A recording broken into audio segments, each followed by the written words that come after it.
Defense Primer, Regular Military Compensation. Updated December 3, 2020. Congress sets compensation levels for members of the armed forces through statutory authorizations and appropriations. When people talk about military pay, they are often only referring to basic pay.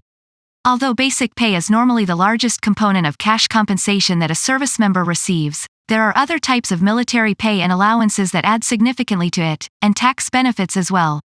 Regular Military Compensation (RMC) is a statutorily defined measure of the cash or in-kind compensation elements which all service members receive every payday. It is widely used as a basic measure of military cash compensation levels and for comparisons with civilian salary levels.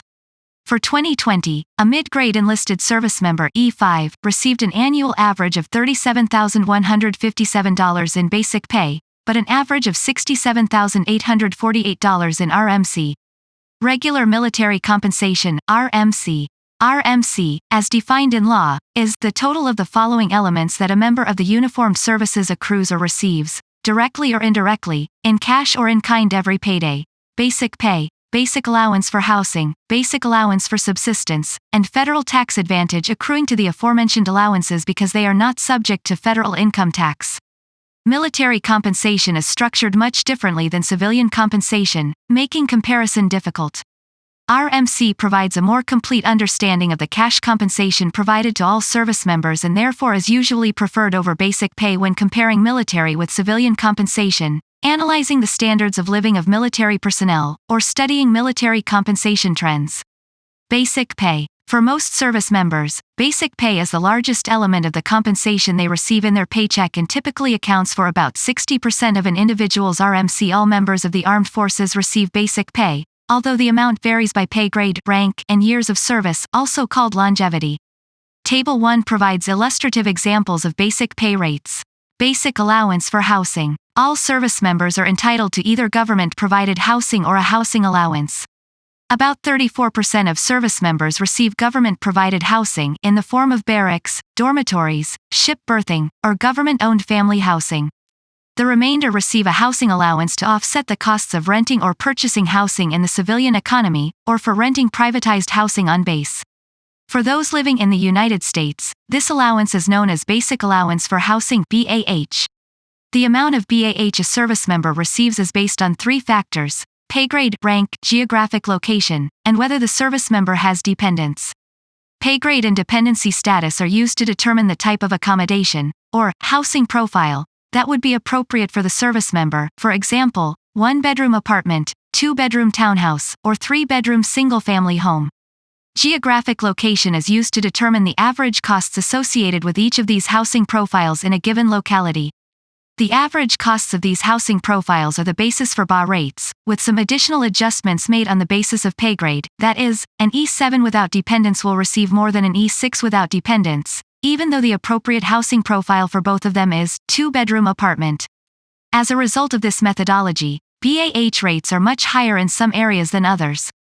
The intention is that service members of similar pay grade and dependence status are able to pay for roughly comparable housing regardless of their duty location.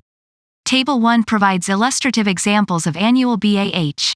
Basic Allowance for Subsistence. Nearly all service members receive a monthly payment to defray their personal food costs, known as Basic Allowance for Subsistence (BAS).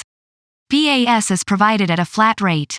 In 2020, enlisted personnel received $372.71 a month, while officers received $256.68 a month.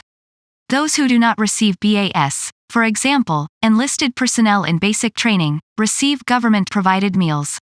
Federal tax advantage. While the various types of military pay, basic pay, special pay, and incentive pay, are considered part of gross income and are usually subject to federal income tax, military allowances are generally not subject to federal income tax.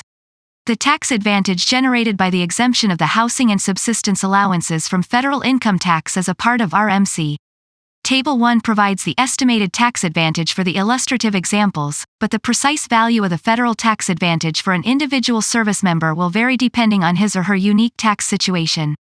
Compensation elements not included in RMC: special pays and bonuses, travel reimbursements, educational assistance, deferred compensation, that is, an economic valuation of future retired pay and benefits, or any estimate of the cash value of non-monetary benefits such as health care, child care, recreational facilities, commissaries, and exchanges are excluded from RMC as the value of these forms of compensation can be substantial. RMC should not be considered a measure of total military compensation.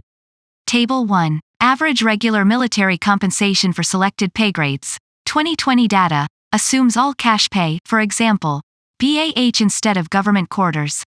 Relevant statutes. Title 37, U.S. Code, Chapter 3, Basic Pay. Title 37, U.S. Code, Chapter 7, Allowances other than travel and transportation allowances. 26 U.S.C. Section 134, Exclusion of qualified military benefits from gross income. CRS Products. CRS Report RL 33446, Military Pay, Key Questions and Answers, by Lawrence Kapp and Barbara Salazar-Torian. Other resources. Defense Finance and Accounting Service, 2020 Military Pay Chart. Defense Travel Management Office, BAH Calculator. DoD Financial Management Regulations, Volume 7A. Chapter Point 1, Basic Pay, Chapter 25. Subsistence Allowances, and Chapter 26. Housing Allowances. Military Compensation Background Papers, 8th edition. Lawrence Kapp, Specialist in Military Manpower Policy.